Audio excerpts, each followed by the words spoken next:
নমস্কার, আমি অনাবি। আমার রন্ধনশালায় আপনাদের স্বাগত। আজকে একটা ভীষণই সহজ এবং খুব তাড়াতাড়ি হয়ে যাবে এমন একটা রেসিপি বানিয়েছি, বড়ি পোস্ত। গরম ভাতে এটা খেতে দুর্দান্ত লাগে। যাদের হাতে কম সময় থাকে তারা এই রেসিপিটা সকালবেলা গরম ভাতের সঙ্গে এটা বানিয়ে খেতে পারেন, খুব ভালো লাগবে। তাহলে চলুন শুরু করা যাক আজকের রেসিপি, বড়ি পোস্ত। প্রথমে আমি এখানে একটা মিক্সার গ্রাইন্ডার নিয়ে নিলাম, তাতে আমি 4 চামচ পোস্ত দিয়ে দিলাম।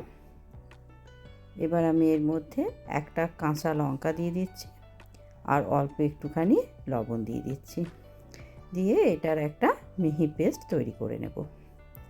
এবারে গ্যাসে আমি একটা কড়াই বসালাম, তাতে আমি কিছুটা সর্ষের তেল দিলাম।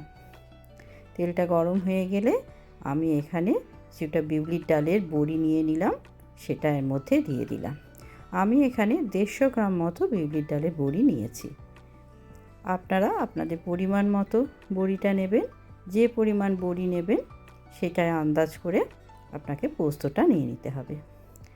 এবার একটু নাড়াচাড়া করে বড়িগুলো আমি ভেজে নিচ্ছি। বড়িগুলো হালকা কালার এলে আমি তুলে নেব। দেখুন হালকা হালকা কালার ধরতে শুরু করে দিয়েছে বড়িতে। এবারে আমি বড়িগুলো তুলে নেব।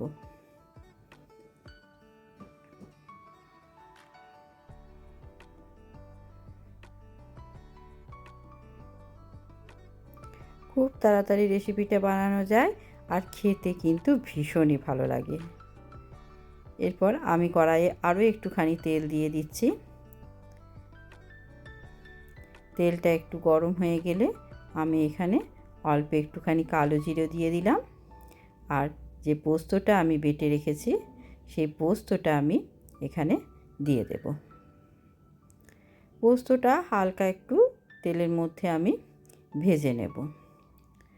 পোস্তটা হালকা তেলের মধ্যে ভেজে নিলে না পোস্তটা থেকে খুব সুন্দর একটা সুগন্ধ ওঠে, তাতে বড়ি পোস্তর টেস্টটা কিন্তু ভীষণই ভালো হয়।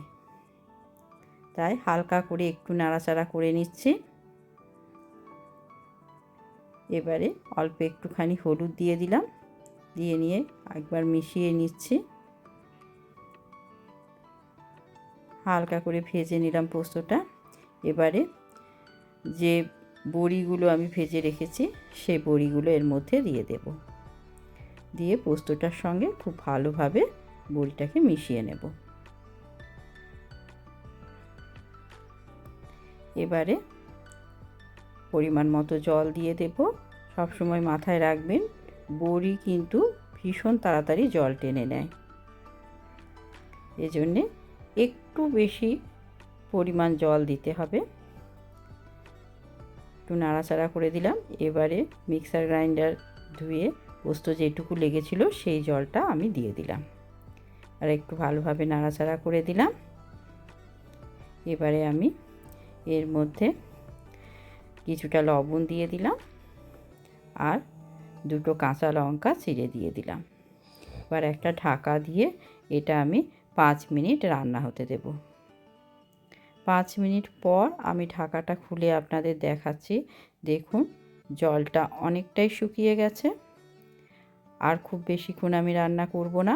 এবারে আলগা হাতে আমি বড়িগুলো একটু নাড়াচাড়া করে দেব, তা না হলে বড়িগুলো ভেঙে যাবে। এই বড়িটা কী হবে, এটাতে সিদ্ধও হয়েছে বড়িটা, অথচ গোটা গোটা থাকবে। ঠিক এই রকম অবস্থাতে আমি বড়িটা নামিয়ে নেব। আর গ্যাসটা অফ করে দেব। 5 মিনিট পর আমি গরম গরম বড়ি পোস্ত ভাতের সঙ্গে পরিবেশন করব। ভীষণ ভালো লাগে খেতে। এইভাবে একবার বড়ি পোস্ত বানিয়ে দেখবেন, খুব ভালো লাগে খেতে।